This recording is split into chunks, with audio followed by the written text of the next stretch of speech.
7 hari bulan hari itu telah pun dibuka permohonan di MBSB untuk pinjaman bercagar KWSP ataupun fasiliti sokongan akaun 2 KWSP dan namanya diberi Ihsan I.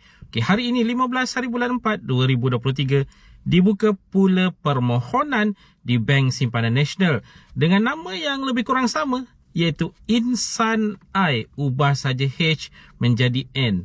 Ihsan I. Jadi permohonan dibuka bermula daripada hari ini 15 hari bulan April 2023.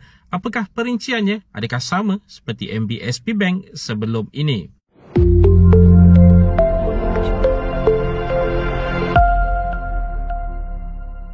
Assalamualaikum, salam sejahtera. Jumpa lagi di channel Herwan Ebi. Okay guys, kepada mereka yang belum lagi subscribe ke channel ini, jangan lupa tekan pada butang subscribe, tekan juga pada butang loceng. Thank you guys. Ihsan I itu adalah nama yang diberikan oleh Bank Simpanan Nasional untuk fasiliti sokongan akaun 2 KWSP ataupun pinjaman bercagar KWSP yang mulai dibuka permohonannya bermula daripada hari ini 15 April 2023. Mungkin sebelum ini ada pihak yang ternanti-nanti untuk membandingkan antara dua bank MBSB dan juga BSN ini untuk mengetahui yang mana lebih menarik pakejnya.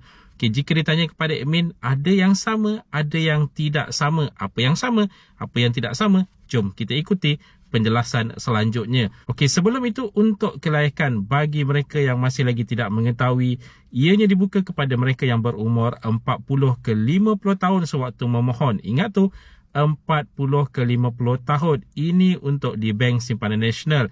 Manakala untuk MBSB sebelum ini diperkatakan 40 ke 54 tahun. Itu mungkin berbeza sedikit. Kemudian ahli KWSP yang mempunyai baki simpanan minimum RM3,000 di dalam akaun 2 KWSP mereka dan harus mempunyai akses ke dalam iAccount. Okay, seterusnya, melepasi semakan kredit BSN termasuk penilaian kelayakan.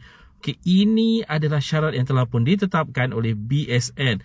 Melepasi semakan kredit BSN termasuk penilaian kelayakan. Apa maksudnya?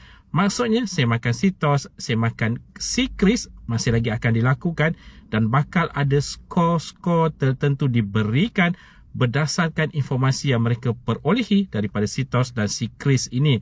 Bermakna jika sebelum ini anda ada pinjaman di mana-mana bank ataupun di mana-mana institusi perbankan, katakanlah anda gagal untuk membayar dengan sewajarnya, akan ada skor-skor tertentu diberikan untuk kegagalan tersebut. Dan jika katakanlah skor yang anda perolehi keseluruhannya rendah, ada kemungkinan Bank Simpanan Nasional akan menolak permohonan anda untuk fasiliti sokongan akaun 2 KWSP ini. Jadi itu konsepnya. Bermakna jika rekod SITOS, rekod SIKRIS anda buruk, ada kemungkinan anda akan digagalkan untuk permohonan ini. Jadi itu adalah kelayakan asas yang telah pun ditetapkan oleh Bank Simpanan Nasional.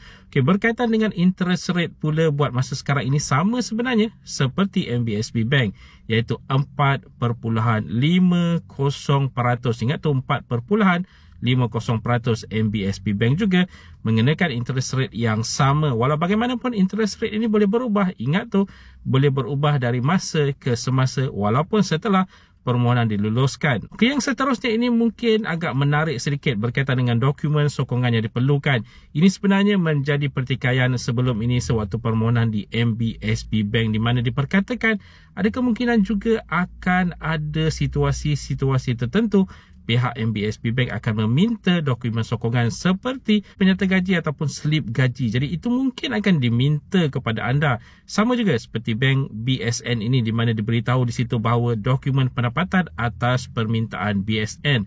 Jika diperlukan, anda mungkin perlu mengemukakan dokumen pendapatan sebelum permohonan anda diluluskan. Jadi untuk bank BSN ini, bagaimanakah cara pembayaran ataupun apakah amount yang bakal dibayar untuk setiap bulan bagi amount-amount tertentu yang dipinjam? Okey, jika disemak daripada apa yang telah pun diletakkan di page BSN, kalkulator yang telah pun diletakkan di situ menunjukkan bahawa pembayaran itu agak sedikit berlainan sedikit jika dibandingkan dengan MBSP Bank. Dan ada juga untuk 1 tahun, di mana untuk MBSP Bank hanya ada 3 tahun, 5 tahun, 8 tahun dan 10 tahun.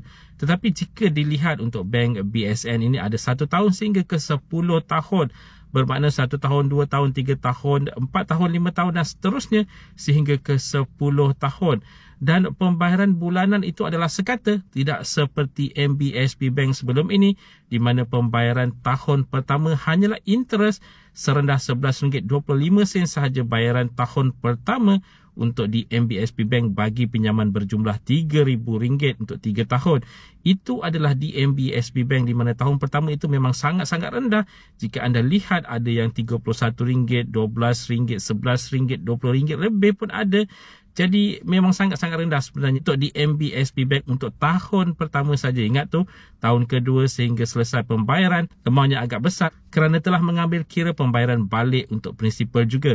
Okey, untuk BSN ini kita ambil contoh sebagai contoh RM3,000 pinjaman untuk 12 bulan dengan kadar keuntungan ataupun interest 4.50%.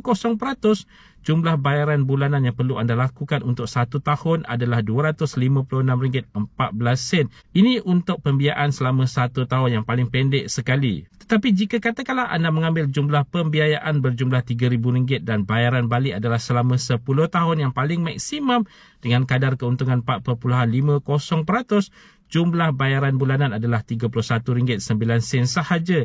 Itu untuk 10 tahun pembayaran. Kita ambil contoh untuk pembiayaan sebanyak RM10,000 pula. Okey, katakanlah untuk pembiayaan sebanyak RM10,000 untuk 10 tahun ataupun 120 bulan dengan kadar interest 4.50%, pembayaran bulanan adalah RM103.64. Dan kita ambil juga contoh untuk pembiayaan paling maksimum RM50,000 untuk 10 tahun ataupun 120 bulan dengan kadar interest 4.50%. Jumlah bayaran bulanan adalah RM518.19. Jadi itu adalah perinciannya di Bank Simpanan Nasional berkaitan dengan fasiliti sokongan akaun 2 yang diberi nama Insan I ini. Okay, untuk permohonan anda boleh terus berkunjung ke laman sesawang rasmi BSN iaitu bsn.com.my. Di situ ada tertera berkaitan dengan Insan I ini untuk anda mengetahui dengan lebih lanjut serta membuat permohonan jika anda merasakan memerlukan bantuan kewangan tambahan dan dalam keadaan terdesak. Harus diingatkan, proses permohonan kelulusan adalah selama 5 hari bekerja. Jadi berkemungkinan besar juga jika permohonan dihantar sekarang ini akan mendapat kelulusan selepas Hari Raya Aidilfitri nanti. Jadi guys, nasihat admin, sebelum anda memohon, nilaikan dulu risiko-risiko yang mungkin anda perlu tanggung selepas anda mengambil fasiliti ini jika berada dalam keadaan mendesak. Dan merasakan anda mampu untuk membayar secara bulanan, teruskan. Tetapi jika anda merasakan dengan mengambil fasiliti ini akan menambah lagi beban anda, elakkan daripada mengambil fasiliti ini. Itu saja sedikit sebanyak perkongsian di dalam video pada kali ini. Jika anda ada sebarang komen, sebarang pertanyaan, anda boleh tinggalkan di ruangan komen di bawah.